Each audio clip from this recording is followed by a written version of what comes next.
એ પ્રમાણે થાય. ધર્મનું જ્ઞાન વ્યક્તિને રહ્યું, ધર્મથી માણસ વિરુદ્ધ થતો હોય. ધર્મનું પાલન નહીં, નિયમનું પાલન નહીં, નિયમ પ્રમાણે ક્યારે નિયમ પ્રમાણે રહેવું નહીં. આપણા ભગવાન હારા છે કે ગમે તેટલા વાગે જઈએ એટલા વાગે ભગવાન જાગતા જ હોય.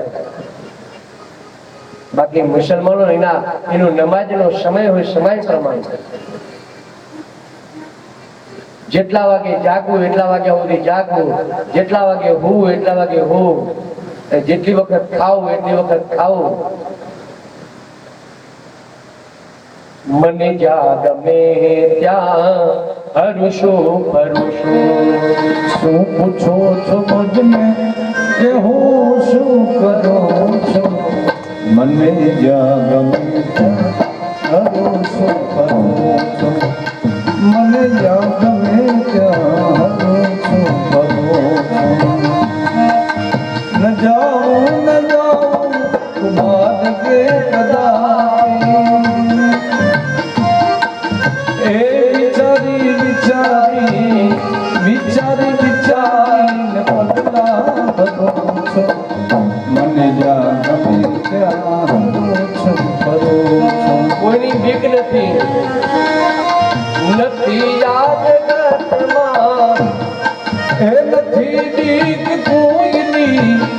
મને યાદ જગતમાં ભક્ત એક મારા, ભક્ત મારા એક પ્રભુ પીડરો છો.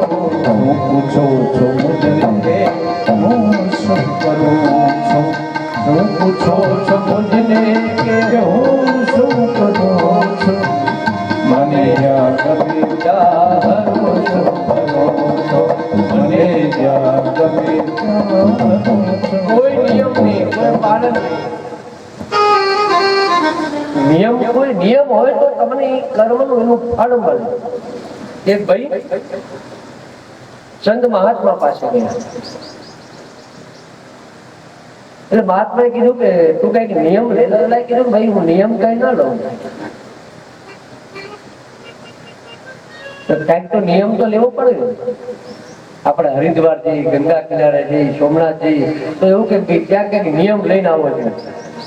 અને અમારે કચ્છમાં એવું કે ત્યાં જઈને કઈક છોડીને આવવું જોઈએ.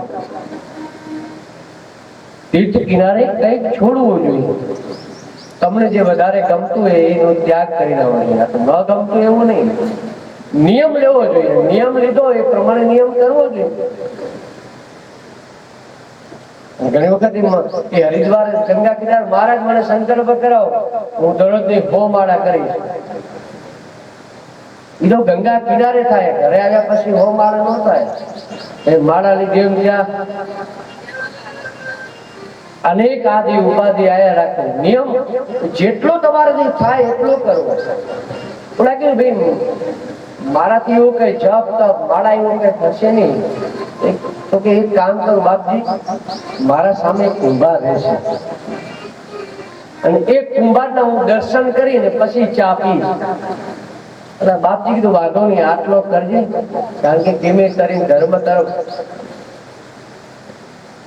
તો મારી સામે જે કુંભાર છે ને હું દર્શન કરી ચા પીશ. તો કે હા, દરરોજ પ્રમાણે નિયમ પ્રમાણે દરરોજ સવારે ઉઠે અને સવારે ઉઠી દરરોજ એક કુંભારના દર્શન કરે. કારણ કે દરેક ની અંદર ઈશ્વર છે ને.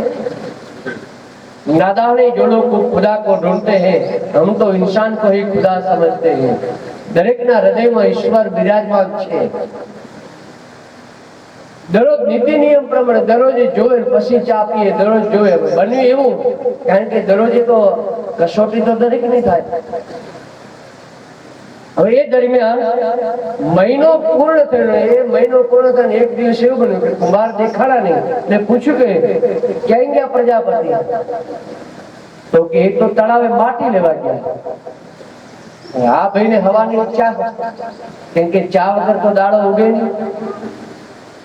ચા જેની બરાબર હોય એ કહેવાય કે જેની ચા બગડે એટલે હવાર બગડે. ચા બગડે એટલે હવાર બગડે, દાળ બગડે એટલે દાડો બગડે, અથાણું બગડે એટલે વરહ બગડે અને પછી તો બધું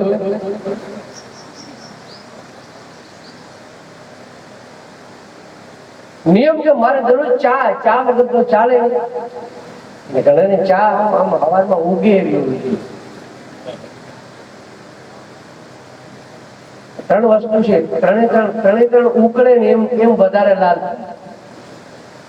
એક ચા, એક દાળ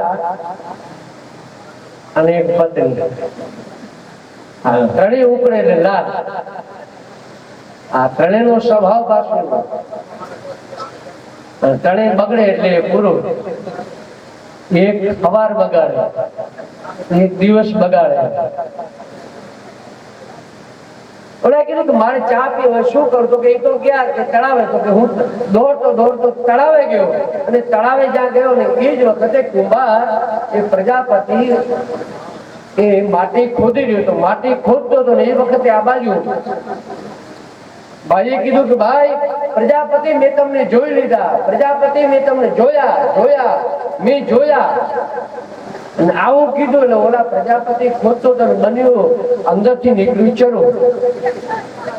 અને અંદરથી નીકળ્યું ચરું એટલે ઓલાને એમ થયું કે આને જોઈ લીધો.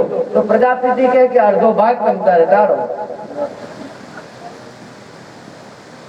કહેવાનો મતલબ એક નિયમ હતો અને નિયમથી તમને અનેક ફળની પ્રાપ્તિ થાય. મેં વિચાર્યું નતું કે મને ચરું મળશે, પણ જીવનમાં તમારો નિયમ હોવો જોઈએ. નિયમ પ્રમાણે રહીએ તો ભગવતીની અનન્ય કૃપા રહે. અને એ જ નિયમ પ્રમાણે શાસ્ત્ર અનેક વગેરે ભગવતીનું આરાધન વગેરે કર્મ બતાવ્યું. એને લખ્યું છે આગળ, માનવા માનવંતમ શકલ ગુણ ગણાનમ ભાજનમ ભારતેશા નિગમ પઠિત મંત્રે પૂજિતા વૈભવાની નૃપતિ તિલક મોક્યા તે ભવંતે હલોકે. જે ભગવતીના ગુણાનું વાદન ગાશે એની માં ભગવતી દરેક મનોકામના પૂર્ણ કરે. વેદ વ્યાસજીને જન્મ જય કહે હે ગુરુદેવ, કયા કારણથી માં ભગવતી ભવાની હિમાલયને ત્યાં જન્મ્યા હતા એ કથા કહો. અને તેમજ દેવીએ જે ખોપડીઓની માળા શા માટે આટલી બધી ધારણ કરી અને દક્ષ તો મા ભગવતીનો પરમ ભક્ત હતો, તો પછી એવું તો શું કારણ બન્યું કે પોતાની જ દીકરી અગ્નિમાં આવીને હોમાઈ ગઈ? આ કથા મને વિસ્તારથી કહો.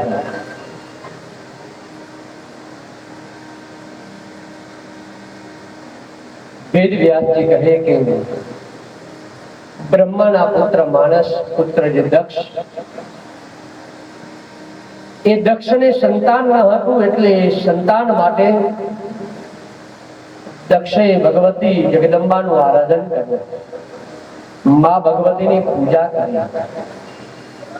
હે માં ભગવતી, તારા ગુણાનું વાદન હું શું ગાઈ શકું? કિમ વર્ણયામ તવ રૂપમ ચિંતમેત કિમ ચાતિ વીર્યમ સુરક્ષયકારી ભૂરી કિમ ચાહવેશ ચરિતારી તવદ્ભુતાની સર્વેષુ દેવસુરદેવ ગણાધિકેષુ. હે માં ભગવતી, તારા ગુણનું વાદન હું શું ગાઈ શકું? હે માં ભગવતી, મારાથી કઈ ભૂલ થઈ હોય તો ક્ષમા કરજો. આપણે ગુજરાતીમાં સ્તુતિ કહી ને એ સંસ્કૃતમાં એનો શ્લોક એ ગુજરાતીમાં હરે રે ભવાની બહુ ભૂલ જ થઈ છે મારી, આ જિંદગી થઈ મને અતિશયકારી. દોષો પ્રજાની સકળા તવ જાપો મામ પાહ્યો ભગવતી ભવદુઃખ કાપો. હે માં ભગવતી, આપ પ્રસન્ન બનો. અને માં ભગવતીની કૃપાથી કહેવાય કે દક્ષને ત્યાં 60 કન્યા જન્મી અને આ 60 કન્યા એમાં 27 ચંદ્રમાને આપી, 13 ધર્મને આપી, પિતૃને આપી, અગ્નિને આપી અને એક મહાદેવને આપી. સમય વીતતા વીતતા દક્ષને નાયક બનાવ્યો અને એ જયારે દક્ષને જયારે નાયક બનાવ્યો અને દક્ષને જયારે નાયક બનાવ્યો એટલે એના અંદર પદ મળ્યું એટલે દક્ષને અભિમાન થયું. देखा विधि विचार सब लायक रहे यही प्रजापति नायक. प्रजापति ने नायक बनाया. बड़ा अधिकार दक्ष जब पावा, बड़ो अधिकार प्राप्त થયો એટલે એમાં અભિમાન આવ્યું.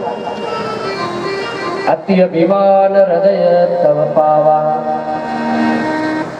દક્ષને જયારે પદ મળ્યું એટલે મદ આવે અને આમે મનુષ્યને એવું જ છે ને, પદ મળે ને એટલે માણસને મદ આવે, અભિમાન આવે. કોઈ ગમે એટલું કહે તો કોઈનો ગાંઠિયો ગાંઠે નહીં. તમે જો માણસ જોડે સાયકલ હોય તો દરરોજ મંદિર આવે, ભગવતીની કૃપા થાય ને બાઈક આવે તો અઠવાડિયે આવે, ગાડી આવે તો મહિને આવે, વર્ષો વીતી જાય, હોર્ન મારી નીકળી જાય.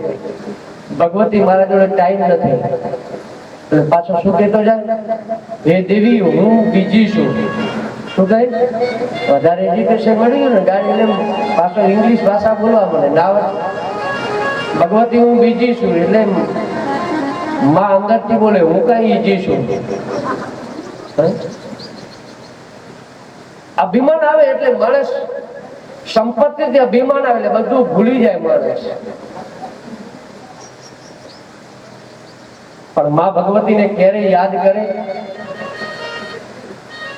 મુશ્કેલી આવી પડે ત્યારે તને યાદ કરું. મુશ્કેલી જ્યારે પડે ત્યારે માને યાદ કરો. કુંભમાં વિસારો કરે એ મારી સુખમાં વિસરો તને. દુઃખમાં હું યાદ કરું. મૂડી હોય જાય બે પૈસાની બની ગયો છું અભિમાની. જ્યારે ખાવાના સાસા પડે ત્યારે તને યાદ કરું. જ્યારે ખાવાના સાસા પડે ત્યારે તને યાદ કરું. યૌવન જ્યારે મારા અંગમાં છલકે પાપ કરતા મારું મુખડું મલકે. મારી કાયામાં પીડા પડે, મારી કાયામાં પીડા પડે હું ત્યારે તને યાદ કરું. કાયામાં પીડા પડે ત્યારે તને યાદ. સંપત્તિ આવે એટલે અભિમાન માણસમાં આવે અને આમ દક્ષને અભિમાન આવ્યું. એક દિવસ બધા દેવતાઓ બધા સભા ભરીને બેઠા હતા અને એ જ દરમિયાન દક્ષ આવ્યા. બધા દેવતાઓ ઉભા થયા પણ એક ભગવાન મહાદેવ ઉભા ન થયા. અને મહાદેવ ઉભા ન થયા એટલે દક્ષે વિચાર કર્યો કે આ કેમ ઉભા ન થયા, કારણ કે તો મેં એની દીકરી આપી અને ઉપરથી ઉભા ન થયા.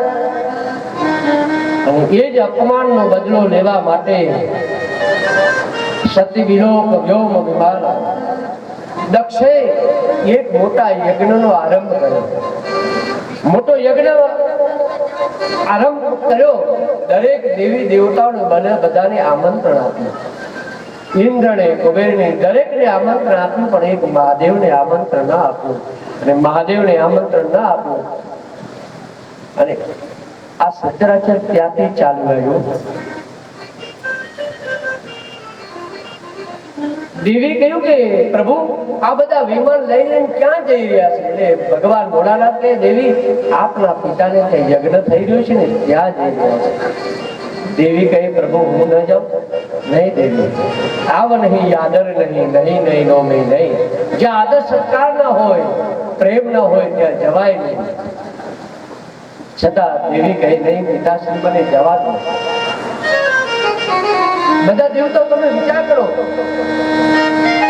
કૈલાસ દૂર હતો છતાં પણ બધા પોતપોતાના વિમાન કૈલાસ ઉપર જવા લાગ્યા.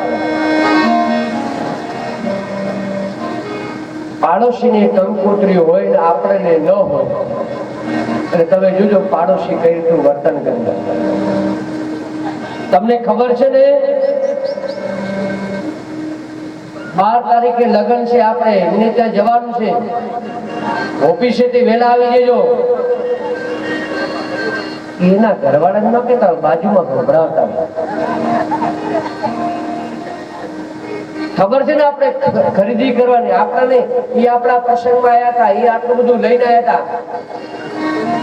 આપણે એમને એક વીટી દેવાની છે એની છોકરીને, ભલે 50,000 હોય. આપણે સાડી દેવાની છે, આ દેવાનું છે. અને પાછા ધીમે આપણને પૂછે ખરા તમે લગ્નમાં નથી જવાના? વારંવાર બાપુ છે તમે નહીં આવવાના? પછી આપણે કેવું પડે કે અમે નથી જવાના ને એટલે તમે જવાના, અમે નથી જવાના એટલે તમે જવાના. સતી કેવું પ્રભુ મને જવા દો, મારે પિયર જવું છે. અને પિયર તો બધાને વાલો હોય ને. દિવાળી આવે, છોકરાને કપડા લઈ દે, ઘરવાળીને લઈ દે. સારો વેપાર થયો તો હારી હારી મોગા ભાવની લઈ દે. અને દિવાળી પૂરી થાય, બેસતા વર્ષ દિવસે નવી હારી પહેરી નીકળે. પાડોશી કે ભાભી આ તો બહુ હારી હારી લો. ત્યાંથી આગળ જાય, બીજાને જાય, એ તરત બોલે ગીતાબેન મોંઘી હારી હો, આ 5,000 ની તો હશે. ત્યાંથી અને પુરુષો ગમે એવા કપડા પહેરે તો પૂછે નહીં કે તે કેટલા લીધા, ક્યાંથી લાયો, કેવા લાયો, ક્યાં સીવડાયા, એનો તરત જ પૂછો તું ક્યાંથી લાવી? આસોપાલવ માંથી લાવી? મંગલમ માંથી લાવી? બહુ હારી હારી હો, બહુ મોંઘી લાગે. અને આમ વારંવાર પૂછે કે બહુ મોંઘી છે, બહુ મોંઘી છે. અને તરત જ શું કે છે ખબર? અરે મોંઘી તો હોય જ નહીં. અને મોંઘી હારી લઈ જ દે ને. આખું વરસ ઘરના ઢેહડા કરીએ, એક 10,000 ની હારી ન લઈ દે? આખું વરસ ઘરના ઢેહડા, એક નવા વરસ એક નવી હારી ન લઈ દે? અને 2 વર્ષ પૂરું થાય, ભાઈ બીજ આવે, ભાઈ ઘરે જમવા આવે, પ્રેમથી પ્રેમ ભાઈને જમાડે. અને તમારે જે દિવસે સારું જમવું હોય ને એ દિવસે તમારા હાડાને બોલાવો, જો સારું સારું ખાવાનું બનાવે. કારણ કે બેની હશે તે રોતી જાશે, હાડી ઓઢશે હાડલો. આ તો કલિયુગનું વિધાન. બેની હોય રોતી જાય અને હાડીઓ તો હાડલો ઓઢી જાય. એટલે ભાઈ ભોજન કરવા આવ્યો, ભોજન કર્યું અને તરત જ એ ખાલી હાથે જોવાની હાડી આપી જાય. અને હાડી આપી જાય, હા 5 વાગે ભેગા થાય, બધાને બતાવે, આજો મારો ભાઈ હાડલો લાવ્યો, હા મારો 200 રૂપિયાનો હાડલો આપી ગયો. આખી સોસાયટીમાં બતાવે, આ મારો ભાઈ આપી ગયો, આ મારો ભાઈ આપી ગયો. ઓલી 10,000 ની હાડી નો દેખાયો, કારણ કે પિયરનો હે ને હાડલો. અને એટલે માં ભવાની કહે કે મારે પિયર જવું છે. હાથ પકડી અને પિયરમાં તો બધાને ઉતાવળ હોય ને. ભત્રીજાના લગ્ન હોય તો ઉતાવળ ના હોય. તમે જો ઈ દેરાણી ક્યાં આવી હતી, જેઠાણી ક્યાં વહેલી આવી હતી કે આપણે જવું. અને ભાણે જો પિયરમાં લગ્ન હોય તો તરત જ એમ કે મારા ભત્રીજાના લગ્ન, મારા ભાઈના દીકરાના લગ્ન, જો પૂર્વ કેટલી બધી તૈયારી કરી દે. સતી કહ્યું પ્રભુ મને જવા દો. અને ભગવાન મહાદેવે કીધું કે નંદીને બધાને કીધું